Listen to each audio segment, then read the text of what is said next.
This video is brought to you by Dr. Kristen R. Bromley's Guitar Method Book Series and Online Music Academy. Hi, I'm Dr. Kristen Bromley. Welcome to my online academy. It's so great to have you joining me here in these online lessons. In this video, we're going to jam together on 4 melodies written in tablature notation. Of course, reading melodies written in tablature is the focus of this lesson series. As we're reading these melodies, we'll be jamming right along with the accompaniment track I have created. So we be jamming with the band as I have recorded bass, drums, and guitar tracks for us to play along with, which is super fun. This video accompanies the Tablature Book from my Method Book series. In the book, we're going to be on pages 107, 108, 109, playing songs 146, 147, 148, and 149. Each one will happen twice, first at a slower tempo and then a faster tempo. And with these songs, we're going to be mainly reading in 5th position. So in the last couple of videos, we've started to learn about how we're going to be playing in positions, or how we can play in positions all along the fretboard. So we've played most of the time since the beginning of the lesson series in 1st position, or open position, using the open strings and then having our index finger in the 1st fret, middle in the 2nd, ring in the 3rd, and pinky in the 4th. But now it's time to start exploring all along the fretboard and getting used to it. Having learned to play in 1st position so thoroughly, it actually makes it easier as we start making our way up the fretboard. So we've done 2nd position, we've done 3rd position, and now we're going to do 5th position. So as you glance over the beginning part of any of the songs that I mentioned, you could look at 146 first if you want to. As you glance over those first few measures, the lowest fret you'll see that's used is the 5th fret. So that's kind of our clue when we're doing tablature to know that we should stick our hand in 5th position, meaning we should stick that index finger at the 5th fret, middle at the 6th, ring at the 7th, and pinky at the 8th. So we're in 5th position. And for this particular song, number 146, Oh Susanna, we can stay in that position the entire time. It never goes outside of it. Sometimes, though, a song will go outside of it. So with number 147, we stay again in 5th position the whole time. You'll notice the lowest fret used is the 5th fret, the highest is the 8th, so it just works lovely that way. When we get to number 148, though, English Country Garden, we get over to the 2nd page, so page 109, and the top line there, we can start out in 5th position with this.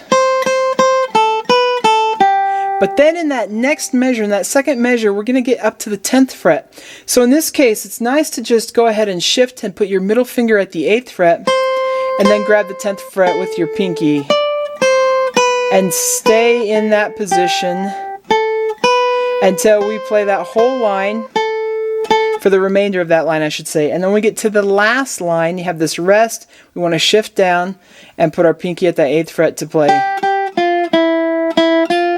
And then we can just finish there in 5th position. So that 2nd page, a great way to do it, follow me, is in that 2nd measure. Go ahead and grab that 8th fret with your middle finger. Stay in 7th position now until the end of that line. And then as you're coming to the last line of the song, the 1st measure, we're going to shift back down to 5th position. So if I demonstrate that, you'd have reti and...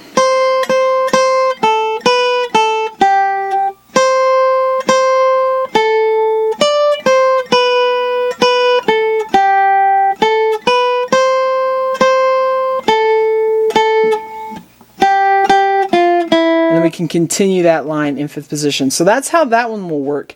With Scarborough Fair, number 149, there are some times where we have to go down to 4th position. So you can see that we easily can start out in 5th position or 4th position, because by the 3rd measure, you've got the 4th fret being used. So if you want to start out in 4th position, you can, or you can start out in 5th position and then slide down to 4th position. We have the 8th fret used all throughout the song as well, so we can't stay in 4th position the whole time. You can start there, or you don't have to. If you don't, you're going to start in 5th position with the and then you've got to immediately go to the to shift down to 4th position. That shift might be difficult for you, in which case starting in the 4th position might be easier. Then we got a rest, which sets us up nicely just to go right back to the 5th position. You'll have to do a little bit more shifting down the 4th position to play part of the last line. really most of the last line, all of the last line. So you can shift back down when you need to. With that one, going into that last line, the last measure of the second line, you have this E, D, C, which 5, 7, 5, and then it's easy to just shift down to 4th position. Then you can just stay in 4th position the rest of the time if you want to. Or you'd have to shift, if you shift back up, you'll have to shift back down.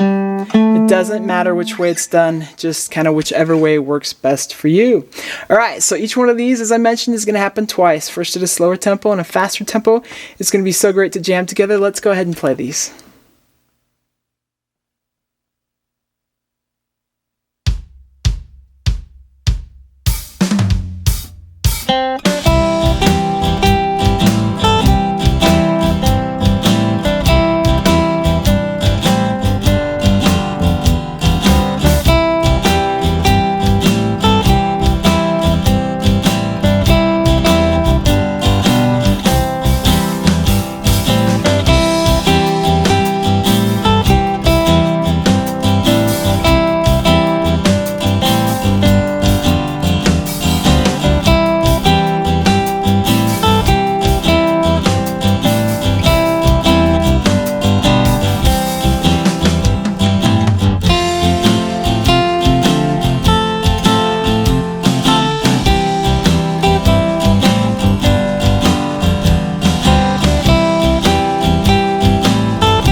Okay, awesome. I hope you're having so much fun with this. In the next video, we're going to work a little bit more on shifting in these positions that we've just been playing in. So the 3rd, the 4th, and the 5th position.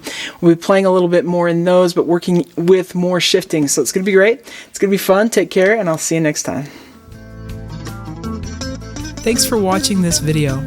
If you found it helpful, please hit the like button and subscribe to the channel. And be sure to check out more great content. You can find more information about me and my products at KristenBromley.com. Take care.